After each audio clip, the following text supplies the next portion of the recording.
I never thought a group of neighbors with clipboards could turn my life upside down. But that's exactly what happened when the HOA decided my home wasn't up to standard. It started with a letter. Dear Mr. Johnson, after a recent inspection, we regret to inform you that your property does not meet community standards. Immediate improvements are required, or penalties will be issued. I stared at the words, dumbfounded. My house was neat. The lawn was trimmed. The porch paint was a little faded, sure, but nothing outrageous. I'd lived here for 15 years without a single complaint. I walked outside, letter still in hand, and waved at my neighbor, Tom. Hey, Tom, did you get one of these? He shook his head. Nope. Just you, apparently. That's when I noticed Karen, the HOA president, marching down the street with her clipboard. She gave me that smile of hers. The kind that wasn't a smile at all. Mr. Johnson, she said, your porch doesn't meet the color guidelines. It must be repainted immediately. I frowned. The porch has been this color since I moved in. Nobody ever said a word. Karen shrugged. Standards change. We expect compliance.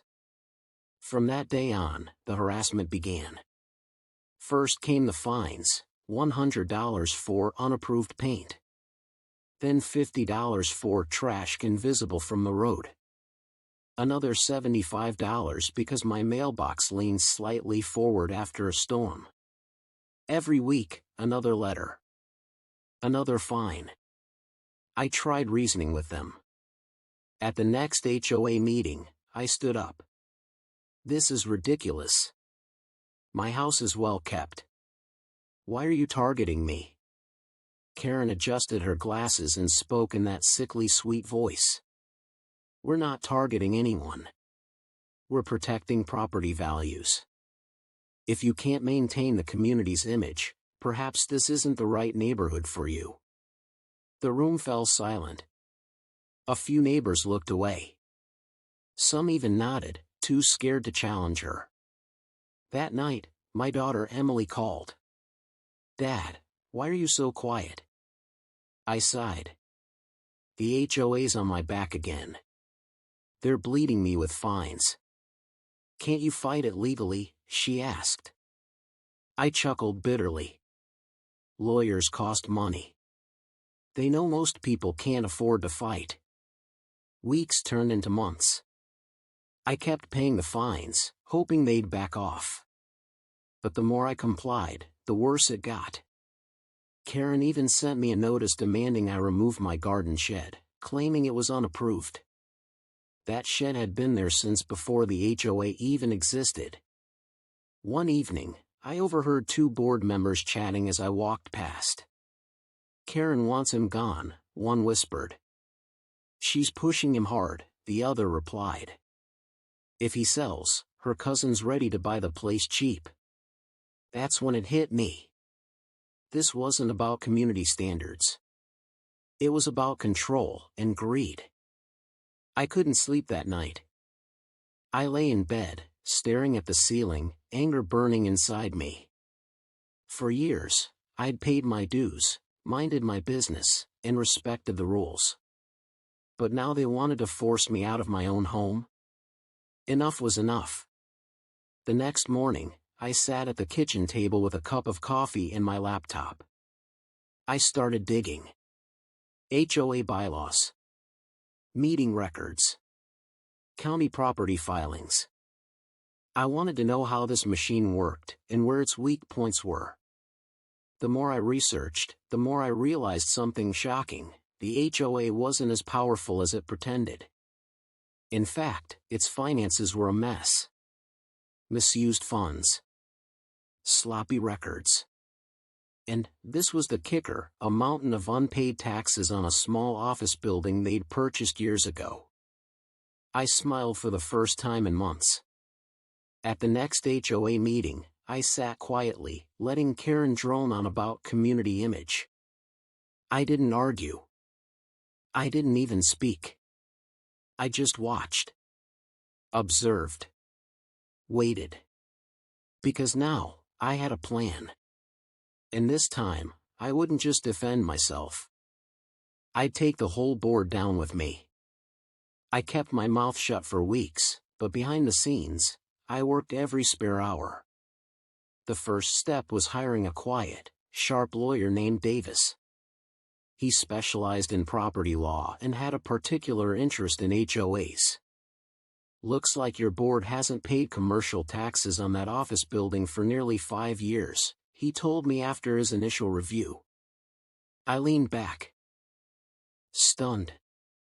"You're telling me they've been fining me for a mailbox, while they're breaking the law themselves?" He smirked. "Exactly.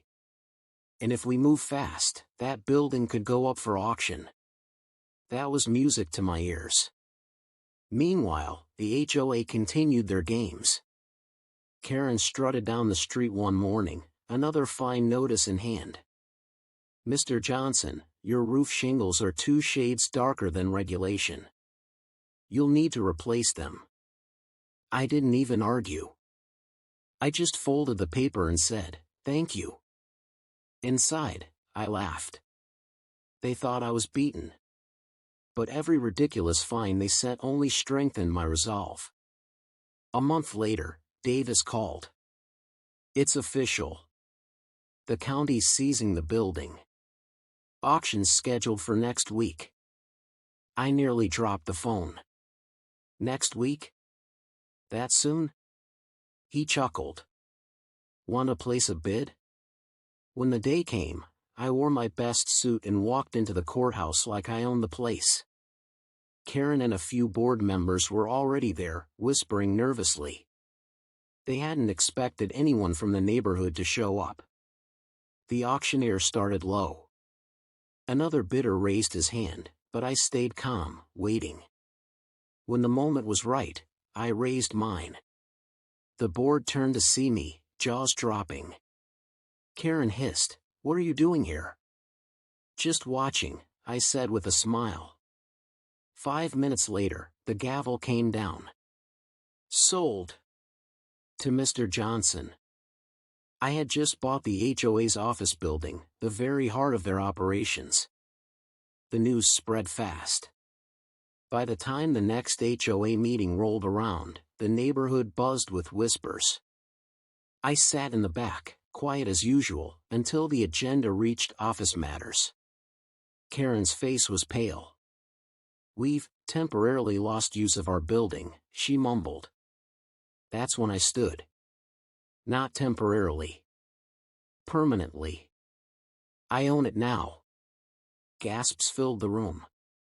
Karen's voice cracked. You can't." "Oh, but I can," I cut her off. "And since the HOA can't operate without a legal office, guess what? You're finished. Unless," I let the silence hang, "you resign."